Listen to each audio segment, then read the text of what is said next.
So many of you have been asking me this question recently. How do I deal with other people criticizing me? How do I deal with people that don't believe in my basketball skill? What do I do, Mark? And my answer to that question is actually in two parts. And I'm going to explain the first one right now. All right, so the first part of this is the people that are just your haters. They do not want to see you succeed. They're just going to tear you down at every opportunity they get. Okay, some people are like that. Here's what you need to do, bro. You need to get what I call thick skin. Thick skin is essential in sports. What do I mean by this? I mean you need to be able to hear something negative, be heckled, be trash talked, or have somebody question your character and still be able to push through that pain. Don't accept anybody else's doubts and negative talk as fact. That's a lesson that I had to learn as I've gotten older.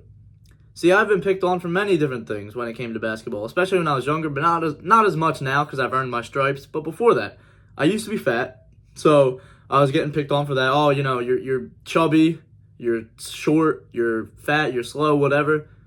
All of that, criticism was directed at me, but I just never gave up. And what I found was that it just gave me extra motivation. So whenever somebody's criticizing you like that, instead of being all sad about it, be a bit grateful. Because that way, you don't have to create your own motivation. They just gave it to you for free. That's an asset. If you know anything about business, right, you have your assets. They just gave you one for free. And nothing in life is free. So accept that criticism, but not as fact. Just use it to help you grow. There's a quote from one of my favorite movies of all time, that being The Pursuit of Happiness. It's with Will Smith and his son. They were having a conversation. And Will Smith says to his son, people can't do something themselves. They want to tell you, you can't do it. You want something? Go get it. Period. People will tell you, you ain't going to be able to do anything, bro. Nah, you can't shoot. You can't play the game. You're trash, bro. You suck, bro. But that's just because they weren't able to do it. What I've found is that the loudest haters are usually the ones that haven't done anything in life. Like, you look at the YouTube comment section, for example. When I look at, the biggest YouTubers in the world, if you see hate on a Mr. Beast video or something, who's commenting hate on a Mr. Beast video, bro?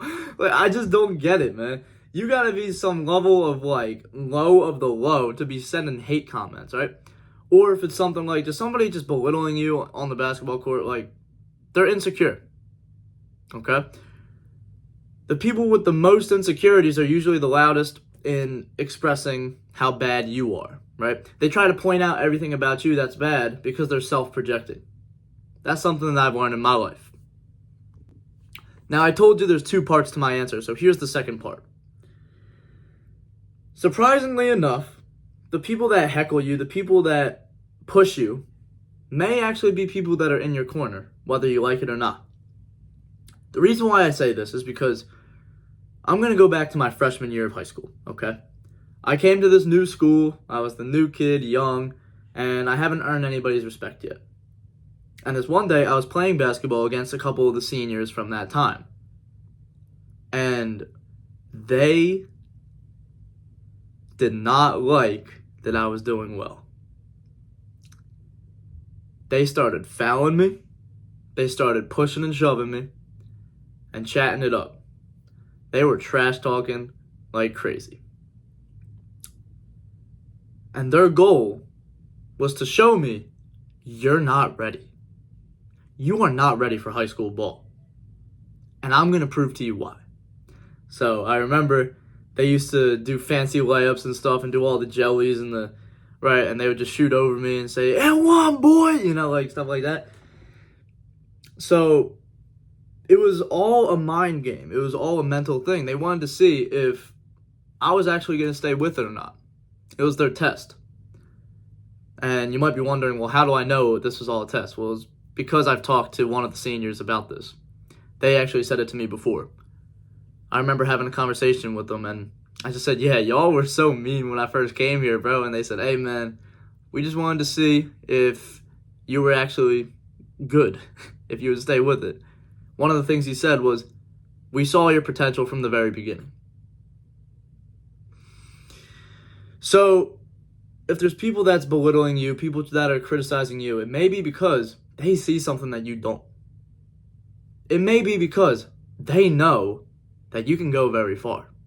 They know that you could take their spot. When I think about that, and I think about like back to all the times people criticize me and stuff, it gives me like goosebumps. The hair on my arm starts to stick up just thinking about it. Because I remember back then, oh my gosh, I'm going to take his spot and I'm going to be on the team and I'm going to destroy this other team. Like, it was all in the mind. So basketball, there's a lot of mental game to it. And once you can master that, you'll be a master in the physical realm as well. So keep that in mind. Not everybody is just out to get you and out to hurt you, because there's some people that just want to bring out the best in you. And the seniors usually know how to get the most out of the freshmen. And I'm going into my senior year now. I don't know if I'm going to have the same approach as them, but it's definitely something to think about. Dude, it's so easy to get into freshman's head as a senior, bro. I mean, that's just how it is. They're coming out of middle school. So if it's older kids belittling you, take it with a grain of salt, all right? And be a bit grateful for it, because Lord knows I worked really hard whenever I got criticized. So you should do the same. All right, man. I hope you got some value from this video. As always, keep God first. Good luck. Christ is King. Check out the Discord. Top link in the description. I'll see you in there, man.